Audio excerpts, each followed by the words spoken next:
People को केवल एक बार ही जल चढ़ाने से क्या फल मिलता है? आज की इस अत्यंत महान कथा के माध्यम से हम आपको बताते हैं कि पीपल को जल चढ़ाना कितना महत्वपूर्ण है। दोस्तों, एक बार देवर्षि नारद नारायण नारायण का जाप करते हुए वैकुंठ लोक में पधारते हैं। वैकुंठ में भगवान विष्णु अत्यंत शोभनीय सुवर्ण तथा रत्नों से जड़ित सिंहासन पर बैठे हुए होते हैं। वैकुंठ के द्वार सुवर्ण से बने हुए होते हैं। देवर्षि नारद वैकुंठ के द्वारों को पार करते हुए जिस स्थान पर भगवान विष्णु बैठे हुए होते हैं वहां पर पहुंच जाते हैं और भगवान विष्णु को प्रणाम करते हैं। देवर्षि नारद को देखकर भगवान विष्णु कहने लगते हैं, हे देवर्षि, आइए, वैकुंठ में आपका स्वागत है। देवर्षि नारद प्रसन्नता से भगवान विष्णु को बारंबार प्रणाम करते हुए कहते हैं, हे सृष्टि के पालक, संसार का संचालन करने वाले जनार्दन, समस्त भूतों में आप ही का वास है। तीनों लोकों में आपकी ही माया फैली हुई है। आपके चरणों में कोटि कोटि नमन। भगवान विष्णु मुस्कुराते हुए कहते हैं, हे देवर्षि, आज आप द्विधा में दिखाई पड़ रहे हैं। अवश्य ही आपके मन में कोई शंका उत्पन्न हो रही है। अवश्य ही आप आज कोई समाचार लेकर आए हैं। देवर्षि कहते हैं, हे प्रभु, आप तो सर्वज्ञाता है। तीनों लोकों में निवास करने वाले सभी प्राणियों के अंदर आप ही का वास है। आपसे कुछ भी छिपा हुआ नहीं है। प्रभु, मैं आज वैकुंठ किस कारण से आया हूं, यह भी आप भली भांति जानते हैं, और यह भी जानते हैं कि मैं किस कारण से चिंतित हूं। भगवान विष्णु कहते हैं, हे देवर्षि, मैं जानता हूं कि आप चिंता में क्यों हैं, और आपकी इस अवस्था को मैं समझता हूं। आज आप जिस शंका को दूर करने के लिए आए हैं वह समस्त मानव जाति के कल्याण के लिए ही है। इसीलिए आप निसंकोच होकर पूछिए। फिर देवर्षि नारद कहने लगते हैं, हे प्रभु, मैंने आज कुछ मनुष्यों को पीपल का वृक्ष तोड़ते हुए देखा है। वह वृक्ष बहुत पीड़ा में था और मनुष्य बिना सोचे समझे ही पीपल के वृक्ष को तोड़ रहे थे। हे प्रभु, पीपल में तो आप ही का वास है। आप ही ने कहा है कि वृक्षों में आप अश्वत्थ हैं, तो फिर मनुष्य ऐसा पाप क्यों करते हैं? मैं यह भी जानना चाहता हूं कि पीपल के वृक्ष को जल देने से मनुष्य को कौन सा फल मिलता है। पीपल को जल कब देना चाहिए, किस दिन इसकी पूजा करनी चाहिए? भगवान विष्णु कहते हैं, हे देवर्षि, आप सत्य ही कहते हैं। वृक्षों में मैं पीपल हूं। पीपल के वृक्ष में मेरा ही वास है। पीपल के महत्व को बताने से पूर्व मैं आपको एक प्राचीन कथा सुनाता हूं। इस कथा के माध्यम से आपको आपके सभी प्रश्नों के उत्तर मिल जाएंगे। जो भी मनुष्य इस कथा को एक बार सुन लेता है उसके सारे पाप नष्ट हो जाते हैं। जो इसे बार बार सुनता है उसके सभी दुख दूर होते हैं और उसे धन धान्य की प्राप्ति होती है। पीपल के महात्म्य की इस कथा का प्रचार जो करता है उसे विष्णुलोक की प्राप्ति होती है। देवर्षि कहते हैं, हे प्रभु, इस कथा को सुनने की मेरी तीव्र इच्छा हो रही है। आप जल्दी से इस महान कथा को मुझे सुनाइए। मैं इसे ध्यान से पूरा सुनता हूं और इसका तीनों लोकों में प्रचार करता हूं। श्री हरि कहते हैं, हे देवर्षि, प्राचीन काल में एक अत्यंत शोभायमान नगरी थी जिसका नाम नंदीग्राम था। उस नगरी में पुष्कर नाम के एक श्रेष्ठ ब्राह्मण रहा करते थे। वे सदैव ही धर्म के अनुष्ठान में लगे रहने वाले, सभी पशु पक्षियों की सेवा करने वाले थे। उनके आश्रम में एक प्राचीन पीपल का वृक्ष था जिसकी वह ब्राह्मण नित्य पूजा किया करता था। नित्य उस पीपल के वृक्ष को जल दिया करता था। वह एकादशी का व्रत करके पीपल को जल देकर उसकी प्रदक्षिणा करता था। बाहर जाते समय वह रोज पीपल को नमस्कार किया करता था। इस प्रकार से उस ब्राह्मण ने उस पीपल के वृक्ष की पूजा करके बहुत सारा पुण्य अर्जित कर लिया था। फिर एक दिन एक भयानक राक्षस भोजन की तलाश में उस पुष्कर ब्राह्मण के आश्रम पर आता है और इधर उधर देखने लगता है। तभी वह ब्राह्मण कुटिया से बाहर आकर देखता है तो एक भीमकाय राक्षस वहां पर खड़ा हुआ है। जैसे ही वह राक्षस उस ब्राह्मण को देखता है तो कहने लगता है, अरे वाह, आज तो बहुत ही सुंदर ताज़ा ताज़ा मांस खाने को मिलेगा। ये ब्राह्मण तो बहुत ही जवान, सुंदर और गुणवान दिखाई पड़ रहा है। अभी मैं इसी को चबा डालता हूं। उस राक्षस को देखकर वह ब्राह्मण बिल्कुल भी भयभीत नहीं होता है और उस राक्षस से कहने लगता है, हे राक्षस, इस गरीब की कुटिया में तुम्हारा स्वागत है। तुम बहुत भूखे दिखाई दे रहे हो, कहो तुम्हें भोजन में क्या दूं? ब्राह्मण के इस प्रकार के वचन सुनकर वह राक्षस आश्चर्य में पड़ जाता है और सोचने लगता है, बड़े आश्चर्य की बात है, ये ब्राह्मण मुझसे जरा सा भी भयभीत नहीं है। ये अवश्य कोई बड़ा तपस्वी दिखाई पड़ रहा है। तब वह राक्षस कहने लगता है, हे महात्मा, आप कौन हैं और इस वन में क्यों रह रहे हैं? आपको मुझे देखकर बिल्कुल भी डर नहीं लगा। तब वह ब्राह्मण कहते हैं, हे राक्षस, मैं भगवान विष्णु का भक्त हूं। मुझे इस संसार में किसी भी चीज का कोई भय नहीं है। इसीलिए तुम बताओ, तुम्हें क्या चाहिए? तुम्हारी जो भी इच्छा हो वह पूरी की जाएगी। आओ, इस वृक्ष के नीचे आसन ग्रहण करो। तब वह राक्षस जैसे ही उस वृक्ष के नीचे चला जाता है तो उसका शरीर जलने लगता है और तुरंत ही उसकी मृत्यु हो जाती है और एक दिव्य मनुष्य उस राक्षस के शरीर से बाहर निकल आता है। उस मनुष्य को राक्षस की योनि से मुक्ति मिलती है।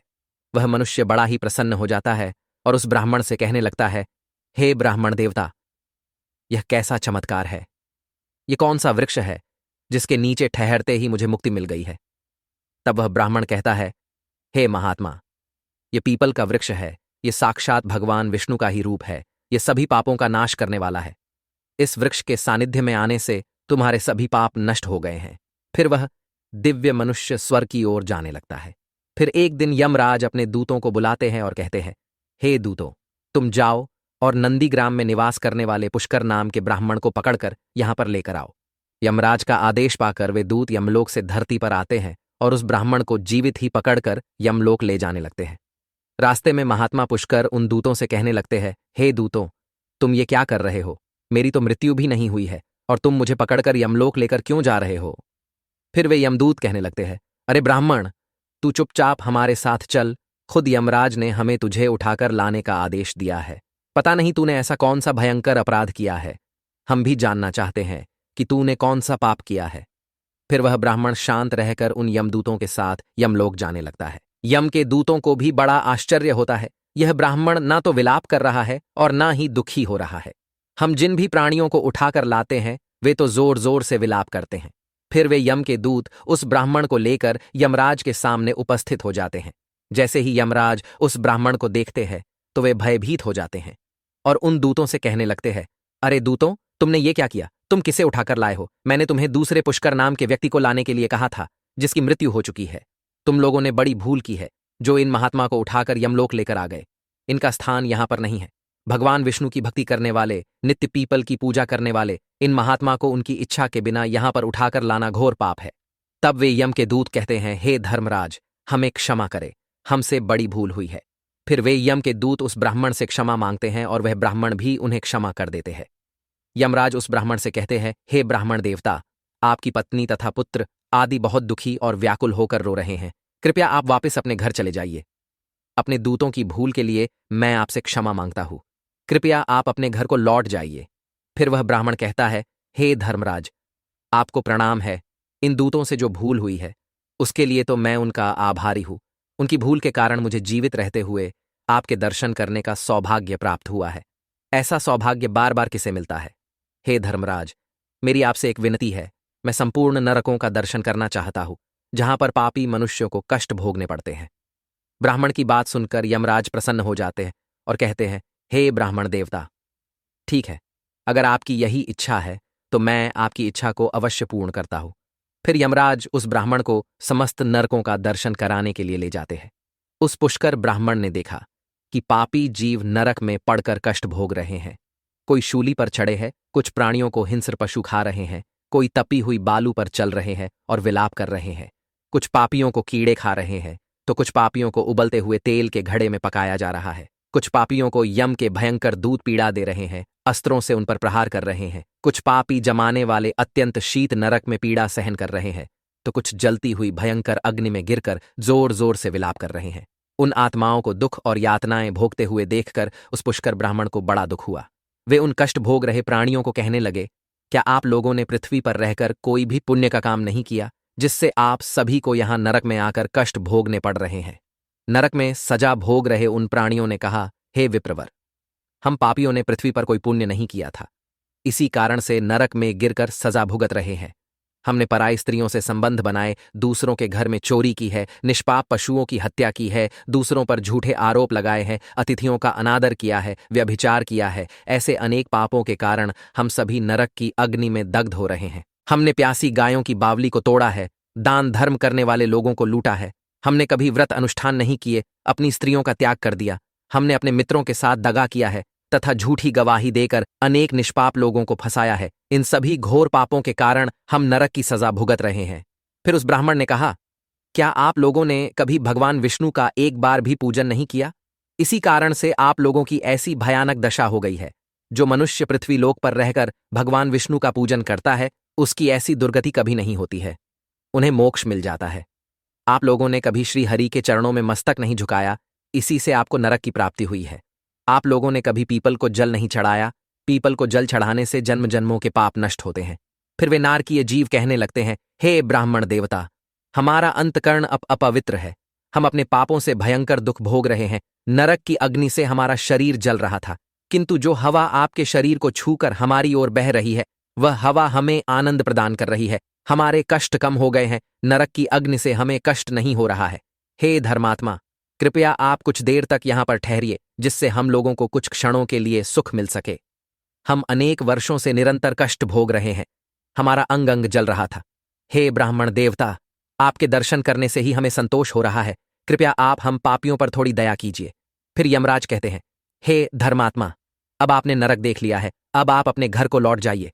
आपकी पत्नी शोक में डूबकर रो रही है।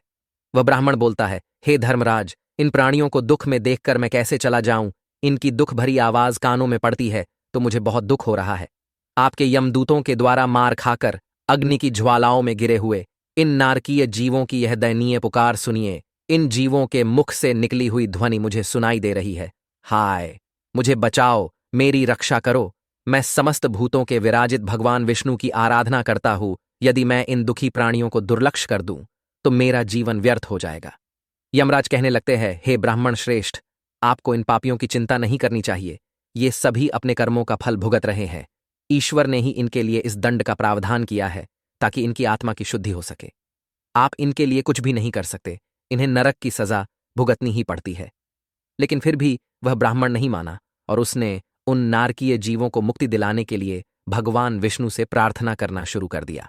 वह ब्राह्मण भगवान विष्णु से प्रार्थना करते हुए कहने लगा, हे प्रभु, मैंने सच्चे मन से आपकी आराधना की है। हर क्षण आप ही के नाम का जाप किया है। मैंने अपना संपूर्ण जीवन केवल आपकी भक्ति में ही समर्पित किया है। मैं अपना सारा पुण्य इन पापी आत्माओं को दे देता हूं। आप इन्हें कष्ट से मुक्त कीजिए, इन्हें नरक की यातना से मुक्त कीजिए। हे कृष्ण, हे जगन्नाथ, हे विष्णु, यहां इस नरक में पड़े हुए यातनाओं को भोग रहे जीवों की रक्षा कीजिए। पुष्कर ब्राह्मण के द्वारा इतना कहते ही उस नरक के जीवों को तुरंत कष्ट से मुक्ति मिल गई और सभी नरक को छोड़कर स्वर्ग में जाने लगे। सभी नरक के जीव कहने लगे, हे ब्राह्मण, आपकी सदा जय हो। आपकी कृपा से हम पापियों को मुक्ति मिली है। इस प्रकार से गुणगान करते हुए वे सभी नरक के प्राणी स्वर्ग की ओर जाने लगे। किंतु उनमें से कुछ जीव अभी भी उस नरक में ही कष्ट भोगने लगे। उनको मुक्ति नहीं मिली। इस अद्भुत चमत्कार को देखकर यमराज आश्चर्य में पड़ गए। यमराज सोचने लगे, यह तो असंभव है। कौन से पुण्य के प्रभाव से इस ब्राह्मण ने इन नरक के प्राणियों को मुक्ति दिलाई है? फिर उस स्थान पर भगवान विष्णु प्रकट होते हैं। वह ब्राह्मण और यमराज भगवान विष्णु को नमस्कार करते हैं।